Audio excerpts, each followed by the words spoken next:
আমার বন্ধুগণ, একটু কান লাগাবেন, মনোযোগ দিয়ে কথাগুলো শুনবেন। 12টা নেক আমল। নাম্বার 1 আমরা শিখলাম আল্লাহকে বিশ্বাস করব আমরা না দেখে। নাম্বার 2 হলো নামাজ কায়েমের কাজ যারা করবে, নামাজ যারা কায়েম করবে। নামাজ আদায় হলো ব্যক্তিগত কাজ, নামাজ কায়েম হলো ব্যক্তিগত কাজ না সংঘবদ্ধ কাজ। বলেন কি একক কাজ না সামষ্টিক কাজ? সামষ্টিক কাজ। নামাজ আদায় করা একক কাজ, নামাজ কায়েম করা সমষ্টিক কাজ। একা এই কাজ করা যাবে না, সমষ্টিগতভাবে করতে হবে। এমন একটা গোষ্ঠী থাকতে হবে যাদের কাজই হবে নামাজ কায়েমের আন্দোলন করা। এমন একটি টিম গঠন করতে বলছেন তিনি আমার কে? আসতে তিনি আমার কে? আমার দেশে বৃহৎ ধরুন 4টা দল আছে, বৃহৎ প্রথম সারির 4টা দল আছে। এর মধ্যে একটা ইসলামী দলও আছে না নাই? বলেন একটা ইসলামী দল আছে না নাই? বলেন আছে। আর বাকি 3টা এরা কিন্তু কোরআন চায় না, এরা কিন্তু নামাজ কায়েম হোক চায় না, কারণ এই 3টাই ক্ষমতায় ছিল। আমার কথা কি বুঝতেছেন আপনারা? এটা মনোযোগ দিয়ে শুনবেন। কিন্তু বাকি যে 3 দল, এটা কিন্তু আমরা দেখে ফেলেছি, তারা কি ক্ষমতায় গিয়ে কি নামাজ কায়েমের কোনো কথা বলেছে? তারা কি কোরআনের কোনো বিধান তারা কায়েম করেছে? কিন্তু তারা কি বলছে আমরা অমুসলমান? মুসলমান। তাহলে মুসলমান হয়ে অমুসলিমরা যে কাজ করে সেই কাজগুলি তারা করেছে, নামাজের কোনো আইন তারা পাশ করে না। অথচ আল্লাহ বলছেন যারা ক্ষমতা পাবে তাদের দায়িত্ব হলো 1 নম্বর নামাজ কায়েম করা। কি কায়েম করা? বলেন নামাজ কায়েম করা। নামাজ কায়েমের সংগ্রাম করা। আমার দেশের কিছু কিছু মুসলমানের চিন্তা হলো মসজিদ মে নামাজ পড়ো, হোটেল মে শরাব পেও। মসজিদে গিয়ে নামাজ পড়ো, হোটেলে গিয়ে মদ খাও, আল্লাহকেও খুশি রাখো, শয়তান যেন বেজার না হয়। 2 দিকেই থাকো। কিন্তু নামাজ কায়েম যখন হয়ে যাবে, যেই দেশে নামাজ কায়েম হবে সেই দেশে মদের কোনো ফ্যাক্টরি থাকবে না। যে দেশে নামাজ কায়েম হবে সেই দেশে কোনো জেনা বেশ্যাবৃত্তির কোনো লাইসেন্স থাকবে না। যে দেশে নামাজ কায়েম হয়ে যাবে সেই দেশে কোনোদিন অশ্লীল কোনো সিনেমার সেন্সর বোর্ড অনুমতি দিতে পারে না। আমার বন্ধুগণ, আমার নবীজিও মক্কার মাটিতে এমন দাওয়াত দিতে পারতেন, আবু জেহেল কিন্তু প্রস্তাব দিয়ে ফেলেছিল, মুহাম্মদ তোমার ধর্ম 6 মাস, আমার ধর্ম 6 মাস, তোমারটাও থাকুক আমারটাও থাকুক, খামাখা গন্ডগোল করার দরকার কি? আমি তোমার আল্লাহকে বৈধতা দিয়ে দেই, তুমি আমার লাত মানতকে বৈধতা দিয়ে দাও। দেখছেন কথার সাইজ দেখেন। তুমি আমারটাকে জায়েজ করো, আমি তোমারটাকে জায়েজ করি। মা দুর্গা গজে চড়েছেন, ফসলের উন্নতি হয়েছে। বুঝেন নাই? দুর্গাপূজা সবার উৎসব। কি আছে না এরকম কথা? আছে না বলুন তো? ধর্ম যার যার, উৎসব সবার, বউ যার যার, খেদমত সবার, নাকি? হ্যাঁ, চাকরি যার যার, বেতন সবার না? বেতন তার তার। বলেন বলেন বলেন বলেন। চাকরি যার যার, বেতন তার তার, বউ যার যার, কি হক তার তার না? হক সবার, বউ যার যার, হক সবার। হ্যাঁ, ধর্ম যার যার, উৎসব তার তার। আমাদের ঈদগাহে অন্য ধর্মের কোনো ঈদ হতে পারে না, তাদের দুর্গাপূজায় মুসলমানদের কোনো আনন্দ হতে পারে না। যার যেটা লাকুম দীনুকুম ওয়ালিয়া দিন। এই জন্য আমি বলি, এই 16 বছর নতুন ধর্ম তারা তৈরি করছিল। কি ঠিক কিনা বলেন? নতুন ধর্মের তারা প্রবর্তন এনেছিল। অনেক বাজে কথা তারা বলেছেন, আমি ওইদিকে যাচ্ছি না। এই 12টা নেক আমলগুলো শিখবো, শিখে আমরা এখান থেকে বিদায় নেব। আমি এ পর্যন্ত দেখেছি 15 থেকে 20 জন ভাই চলে গেছেন। আমি কি শেষ করে দেব? একটু আলোচনা চালাই জি, ইনশাআল্লাহ। জি, আর একটু সামনের দিকে একটু আগাই। নামাজ কায়েমের যে কাজ, এই কাজ কি সহজ না কঠিন বলেন তো? হ্যাঁ, সহজ না। এই কাজটা সহজ, নামাজ পড়া সহজ। আপনি আমেরিকা যাবেন, ডোনাল্ড ট্রাম্প বলবে মসজিদ দেব, বানায় দিলাম, নামাজ পড়। ইংল্যান্ডে যাবেন, ওরা মসজিদ বানায় দেবে, সমস্যা নেই। ভারতে যাবেন, তাও সমস্যা নাই। মায়ানমার যাবেন, তাও সমস্যা নাই। নামাজ পড়বেন, কোনো সমস্যা নাই। নামাজ কায়েমের কথা বলবেন, বলবে এটা জঙ্গি, এটা সন্ত্রাসী, অনেক কিছু বলবে। আবু জেহেল বলেছিল মুহাম্মদ নামাজ পড়ো, নামাজ কায়েমের কথা আমি বিশ্বাস করব না। নামাজ কায়েমের কোনো চিন্তা করলে আবু জেহেল জানতো মদ বন্ধ হবে, জেনা বন্ধ হবে, এগুলো তুমি বন্ধ করতে পারবো না। লেগে গেল টক্কর, চরম দ্বন্দ্ব শুরু হয়ে গেল। নবীর বিরুদ্ধে মামলা হলো, সাহাবীদের বিরুদ্ধে মামলা হয়ে গেল, রাষ্ট্রদ্রোহিতার মামলা হলো, রাসূলকে মারা হলো, রক্তাক্ত করে দেওয়া হলো। সাইয়েদনা আবু বকরের মতো ধনী বিত্তশালী একজন সাহাবী, কত বড় সাহাবী ছিলেন আহারে। সাইয়েদনা আবু বকর রাদিয়াল্লাহু তাআলা আনহু টপ ধনীদের একজন ছিলেন। আবু বকর রাদিয়াল্লাহু তাআলা আনহু ইসলাম গ্রহণ করতে গিয়ে সব তিনি আল্লাহর পথে দান করে দিয়েছেন। এই সাইয়েদনা আবু বকর দিন গ্রহণ করার কারণে কি অত্যাচারের সম্মুখীন হয়ে গেলেন। কোন একটা দিন, সেই সময় মেরাজে রাসূল মেরাজ থেকে ফিরে এসেছেন, নামাজ ফরজ হয়ে গেছে। নামাজ ফরজ হয়েছে মদিনায় না মক্কায়? বলেন বলেন বলেন। মক্কায়। বলেন না ভাই, বলেন।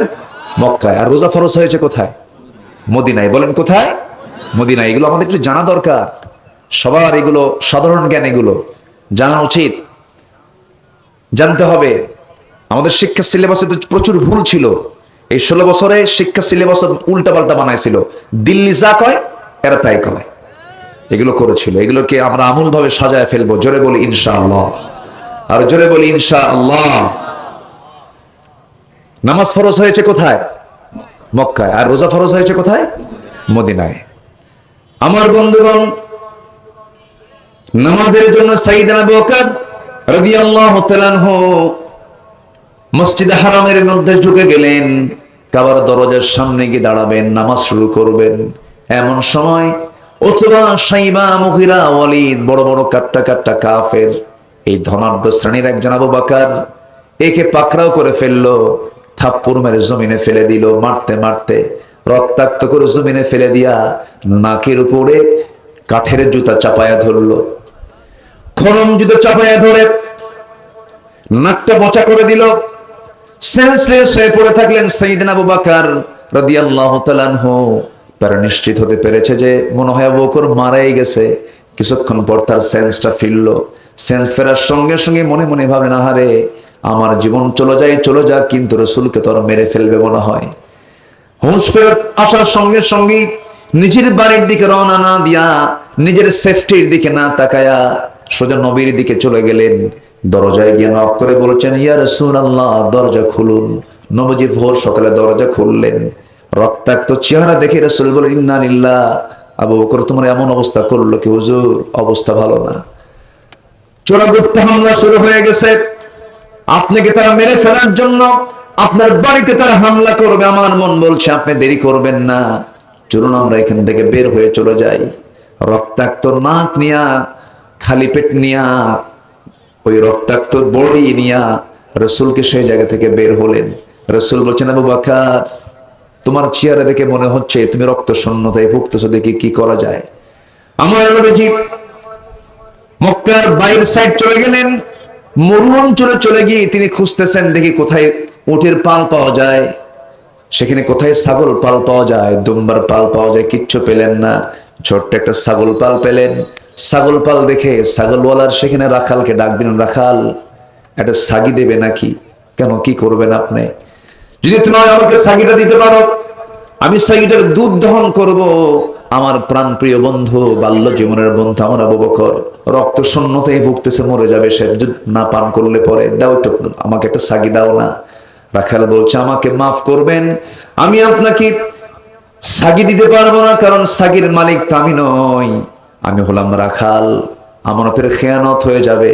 আমার নবীজি মুস্কি মুস্কি হাসি মেরে চিন্তা করে, হারে এই মরুর এই বালুর ভিতরে ইমান হারা বান্দা, কিন্তু ইমানের গুণ আছে। যেরকম সুবহানাল্লাহ। ইমান হারা বান্দা কিসের গুণ আছে? ইমানের গুণ আছে। আমানতের খেয়ানত করা যাবে না। এই কথা শোনার সঙ্গে সঙ্গে নবীজির ভালো লাগলো। নবীজি এবার তার দিকে তাকায় মুস্কি হাসি মেরে বললেন, ও রাখাল, আমি তোমার কাছে এমন একটা ছাগি চাই যে ছাগিটার ওলানে কোনোদিন দুধ আসে নাই, বাটে কখনো দুধ আসে না। এলাকায় কি বলে?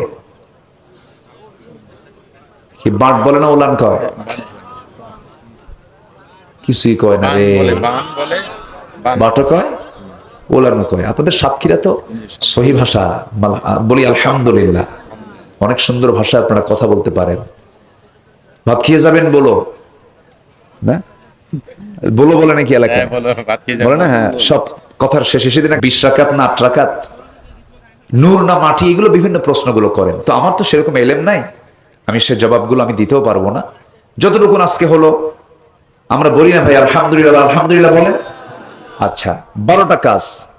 আল্লাহকে বিশ্বাস করতে হবে, দেখে না না দেখে? না দেখে। নাম্বার 2, নামাজ কায়েম। নাম্বার 3 আল্লাহর প্রতি দান, নাম্বার 4 হচ্ছে কিতাবের প্রতি বিশ্বাস, নাম্বার 5 হচ্ছে আখিরাতে বিশ্বাস। বাকারা শেষ হলো। সূরা মুমিনুন 7টা কাজ। কয়টা কাজ বলেন তো? 7টা কাজ। নেক আমলের 7টা কাজ হলো, 5টা বলে ফেলেছি, 8 নাম্বার তো আমরা গুনে নেই। নামাজটা যারা খুশুর সঙ্গে আদায় করবে।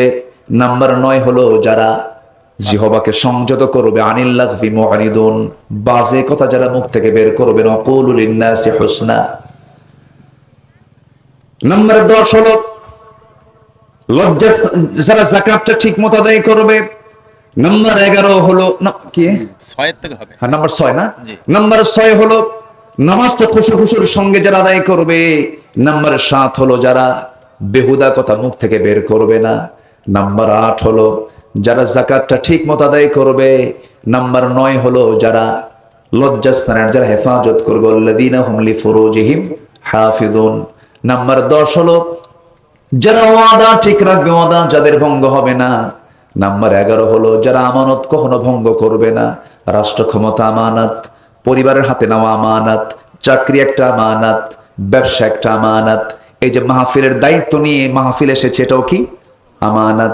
সভাপতি একটা আমানত, অতিথি একটা আমানত, গ্রামের মাতব্বর একটা আমানত, স্বামীর সংসারে স্ত্রী একটা আমানত, স্ত্রীর কাছে স্বামী একটা আমানত।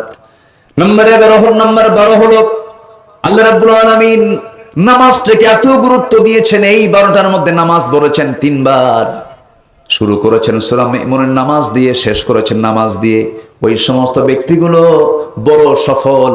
উলাইকা হুমুল মুফলিহুন ক্বাদ আফলাহাল মুমিনুন। যারা নামাজটাকে অত্যন্ত যত্নের সঙ্গে আদায় করবে। আল্লাহ বলছেন উলাইকা হুমুল ওয়ারিসুন আল্লাযীনা ইয়ারিসুনাল ফিরদাউসা হুম ফিহা খালিদুন। এই সমস্ত বান্দাগুলোকে আমি আল্লাহ জান্নাতুল ফিরদাউসের মালিক বানায় দেব। নেক আমলগুলো করব না আমরা? ইনশাআল্লাহ। দল করে যাব কার? আরো জোরে বলেন, দল করে যাব কার? যারা নামাজ কায়েম চায়, যারা যাকাত প্রতিষ্ঠা চায়, যারা সৎ কাজের আদেশ চায়, যারা সৎ কাজের বাধা চায়, অসৎ কাজের বাধা চায়। এই সমস্ত কাজের সঙ্গে যে দল জড়িত সেই দল করা ফরজ। আর এই কাজের সঙ্গে যে দল জড়িত নয় সেই দল করা হারাম, হারাম, হারাম। আল্লাহ সবাইকে বোঝার তৌফিক দান করুন। আমি আমার কথা আর বাড়াতে চাচ্ছি না। আসুন আমরা শেষ করে ফেলি। যে প্রশ্নগুলো আমি দেখেছি, যার রিজিক হালাল না তার ইবাদত কবুল হবে না। আচ্ছা, অন্যের হক যারা নষ্ট করে, ফসল যারা চুরি করে, এগুলো কি ওয়াজ আসে নাই আজকে? বলেন তো আসছে কিনা? বলেন আসছে। আচ্ছা প্রিয় শাহেক, আমি আপনাকে ভালোবাসি। আমার প্রশ্ন হলো, স্বামী অনেক ভালো মনের মানুষ, যথেষ্ট দিন পালন করার চেষ্টা করে, কিন্তু স্ত্রী স্বামীর অবাধ্য চলাফেরা করে, খারাপ আচরণ করে, স্বামী বাপ মা বোনদের সাথে বিনা কারণে হিংসা করে। কি বুঝতেছেন? এগুলোই তো। এই যে পলাশ সাহা জীবন দিল, বোঝেন না? আপনি জানেন না আপনারা পলাশ সাহা? বউ কয় তুমি আমার, মা কয় তুই আমার। এই টানাটানির ঠেলায় পুলিশ সাহাকে আমি কারণ আমি চলে গেলাম, যা। পুলিশ সাহা জীবন দিয়ে চলে গেল, আত্মহত্যা করলো। সে হিন্দু, অন্য ধর্মের মানুষ, কিন্তু এই জায়গায় বলেন তো সংসার আগে না ধৈর্য আগে? বলেন বলেন কি আগে? ধৈর্য আগে। ধৈর্য ছাড়া সংসার টিকবে না, ধৈর্য ছাড়া কোনো কিছুই টিকবে না। আচ্ছা, মাহফিলের সময় নিয়ে একটা প্রশ্ন। গভীর রাত পর্যন্ত ওয়াজ শোনার জন্য অনেক মানুষ ফজরের নামাজ পড়তে পারে না। আমি একদম 100% পক্ষে। আল্লাহ তুমি এই ভাইয়ের এই প্রশ্নের জবাব এদেশে বাস্তবায়ন করার তৌফিক দিয়ে দাও। জোরে বলি আমিন, আরো জোরে বলি আল্লাহুম্মা আমিন। সম্মানিত ভাইয়েরা, আমি এটা চাই, এবছর প্যারেড ময়দানের মাহফিল, যেটা বাংলাদেশের সবচেয়ে বড় মাহফিল, সে মাহফিল আমি এবছর করেছি। 18 বছর পর ওরা মাহফিল করতে দেয়নি। আল্লামা সাইদ 29 বছর করেছিলেন, 18 বছর তাকে করতে দেয়নি, 13 বছর তো জেলেই ছিলেন। ওই মাহফিলটা আমরা 9:30টায় শেষ করেছি। মাহফিল শেষ হয়েছে কয়টায়? 9:30টায়। সিলেটের এমসি কলেজ মাঠ 10টায় মাহফিল শেষ হয়ে গেছে। পাবনার দারুল আমান ট্রাস্টের মাহফিল 10টায় মাহফিল শেষ হয়ে যায়। লক্ষ লক্ষ জনতার মাহফিল। আমরা তো চাই যে মাহফিলগুলো আগেই শেষ হয়ে যাক, কিন্তু এদেশের ট্র্যাডিশন কি জানেন? এ তো আজকে এখানে 12:30টায় শেষ হচ্ছে। ময়মনসিংহে একটা মাহফিল ছিল আমার, আমাকে 8টার দিকে গেলাম মাহফিলে, বললো হুজুর খাওয়া দাওয়া করে শুয়ে পড়ে। তো বললাম শুয়ে পড়বো মানে আমাকে উঠাবেন কখন? হুজুর গত বছর বক্তা প্রধান যে সময় উঠছিল তার চেয়ে 1 ঘন্টা আগে আপনাকে উঠান। আমাকে মাশাআল্লাহ রাত 3টায় আমাকে ঘুম থেকে ডাক দিল। রাত কয়টায় বলে? 3টায়। তো 3টায় ডাক দেওয়ার পরে বললাম ভাই আপনি কখন দিবেন? হুজুর 4টায় দেব, গত বছর 5টায় প্রধান বক্তা উঠছিল। কি কথা কি বুঝতেছেন আপনারা?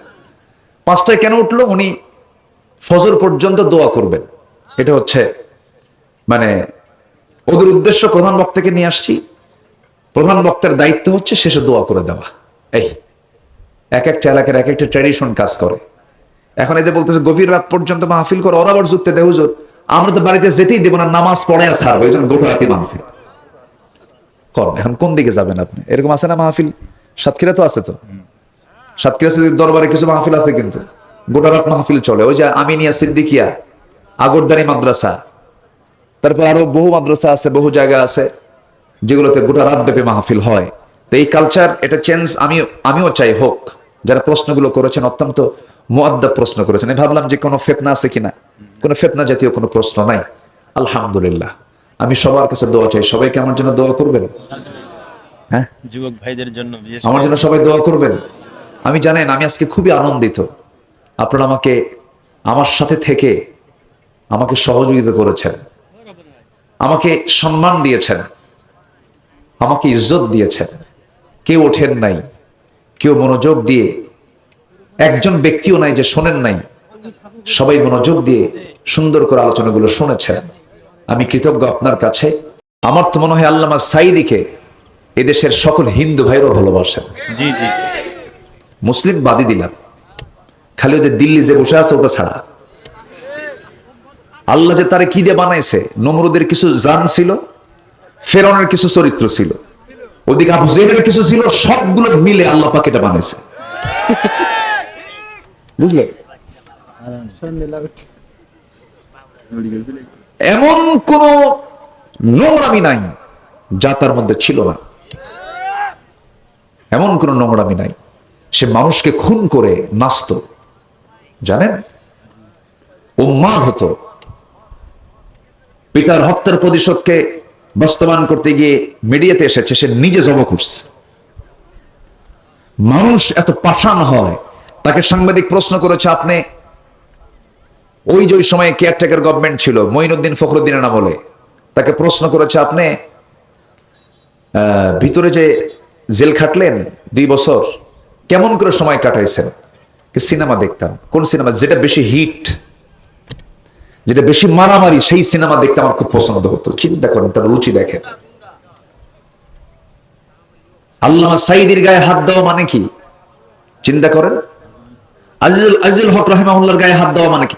এই দেশে এমন কোন আলেম নাই যাদের গায়ে সে হাত দেয় নাই। কোন আলেম বাদ নাই। কওমি বলেন, আলিয়া বলেন, আহলে হাদিস বলেন, সুন্নি বলেন, দরবার বলেন, পীর বলেন, এক কথা ইসলাম আর মুসলমান ছিল তার কাছে গায়ের জ্বালা। আল্লাহ পাঠায় দিয়েছেন, একদম এক দৌড়ে মামুরে দিল্লি গিয়ে পড়ছে। ঠিক কিনা বলেন? এই কথা বলেছিলেন কে? কত বছর আগে? আজ থেকে 25 বছর আগে তিনি বলেছিলেন। আচ্ছা, তার কোন আত্মীয় বাড়ি কি দিল্লি আছে? না, তার আত্মীয় বাড়ি হলো লন্ডন, তার বোন থাকে। তার বিয়ে বাড়ি হলো আমেরিকা, তার বড় ছেলের জামাই কিশোর বাড়ি কোথায়? আমেরিকা। তাহলে সে লন্ডন বলতে পারতো। আল্লামা সাঈদী বলতে পারতেন এক দৌড়ে লন্ডন গিয়ে পড়বা, আমেরিকা গিয়ে পড়বা, তা তো বলেন নাই। এক দৌড়ে কোথায় গিয়ে পড়বা? দিল্লি গিয়ে। একদম সোজা কোথায় গিয়ে পড়ছে? দিল্লি গিয়ে পড়ছে। অত বলা যাবে না, ওটা বেশি হয়ে যাবে। আবার লাগামহীন কোনো কথা বলবো না আমরা। কার সঙ্গে কি সম্পর্ক, আজে বাজে কথা, এগুলো আমাদের মুখ থেকে আমরা ইমানদার আজে বাজে কোনো কথা বলবো, যা বাস্তব তাই বলবো। ঠিক কিনা বলেন? দেশপ্রেম কাকে বলে? আমেরিকায় বিয়ে বাড়ি, হ্যাঁ, দেশের টাকা বাইরে পাচার করা, বিলিয়ন বিলিয়ন ডলার টাকাগুলো তারা দেশ থেকে পাচার করেছে। তারা তাদের বৈধতা চায়, তারা তাদের রাজনৈতিক সকল কর্মকাণ্ডকে তারা বৈধ হিসেবে দেখতে চায়। ডক্টর ইউনূস, যদিও তিনি ইসলামী ব্যক্তিত্ব নন, কিন্তু অ্যাজ এ ম্যান গোটা পৃথিবীতে তার পরিচিতি কম না বেশি? পরিচিতি কম না বেশি বলেন? মূর্খ না শিক্ষিত? তাকে আমেরিকা চেনে, ইউরোপ চেনে, গোটা পৃথিবীর প্রত্যেকটা দেশ তাকে চেনে, তার প্রত্যেকটা লেকচার দেশের প্রেসিডেন্টের বসে বসে শোনে। এই লোকটাকেও কম জ্বালায় নাই। জ্বালায় নাই কারে কম? সবগুলো কি জ্বালাইছে। সম্মানিত ভাইয়েরা, সম্মানিত বন্ধুগণ, এই দেশ থেকে 1-2 টাকা না, 234 বিলিয়ন ডলার টাকা দেশ থেকে পাচার করেছে। এগুলো ফেরত দাও, রাজনীতি করো। কি আসতে কম কেন? আসতে কম কেন? বাপের টাকা নাকি এগুলো? এগুলো ফেরত দিতে হবে। জুলাইয়ের আন্দোলনে 2000 শহীদ, এদেরকে জিন্দা করতে হবে, এরপর রাজনীতি করতে হবে। ঠিক কিনা বলেন? শাপলার অসংখ্য আলেমদের জীবন ফেরত দিতে হবে। শাপলা চত্বরে মারা গেছে না? দিতে হবে। আমার আপনার মায়ের কলিজার টুকরা ধন, ওই যে মারা গেল বিডিআর, মনে আছে আপনাদের? পিলখানা। এই 57 জন কোন বিশ্বযুদ্ধেও, প্রথম বিশ্বযুদ্ধ, দ্বিতীয় বিশ্বযুদ্ধে এত অফিসার মারা যায়নি। এই সমস্ত অফিসারদেরকে জীবন্ত ফেরত দিতে হবে। আসতে কম কেন? আচ্ছা, বিগত 16 বছরে খুন করা হয়েছে 60,000 মানুষকে। এই সমস্ত সকল খুনের বিচার না হওয়া পর্যন্ত বাংলার জমিনে তাদের কোন অস্তিত্ব আমরা রাখতে দেব না। ঠিক কিনা বলেন? প্রত্যেকটি হত্যার বিচারের দরকার আছে না নাই? রাজি আছেন কারা কারা? হাত উঁচু করে দেখেন মুসলমান। কেউ তো স্লোগান দেন না।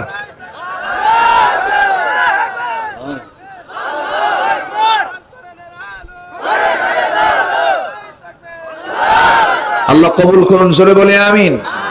এমন দেশে গিয়ে পড়ছে, সেই দেশে আবার বক্তব্য দিচ্ছে তারা। ওরা বলতেছে পাকিস্তানকে আমরা গাজা বানাবো। পাকিস্তানকে কি বানাবে? ফিলিস্তিনের গাজা বানাবে। আমরাও বলতে চাই পৃথিবীর মানচিত্র থেকে ভারত হারায় দেব। ঠিক কিনা? ইয়াকুম মিনকুম 20 সাবিরুন ইয়াগলিবু 200। তোমরা যদি 20 জন ধৈর্যশীল ইমানদার হও, 200 জনের উপর আমি আল্লাহ তোমাকে বিজয় দিয়ে দেব। আছে না? কোরআন আয়াত তো আছে না? ইয়াকুম মিনকুম 20 সাবিরুন ইয়াগলিবু 200। 20 জন ধৈর্যশীল ইমানদার, 200 জনকে আমি হারায় দেব তোমার মাধ্যম দিয়ে। আমার দেশে 20 কোটি, ওরা আছে 150 কোটি, আমরা তো বেশি আছি, সমস্যা কোথায়? গাজাতুল হিন্দের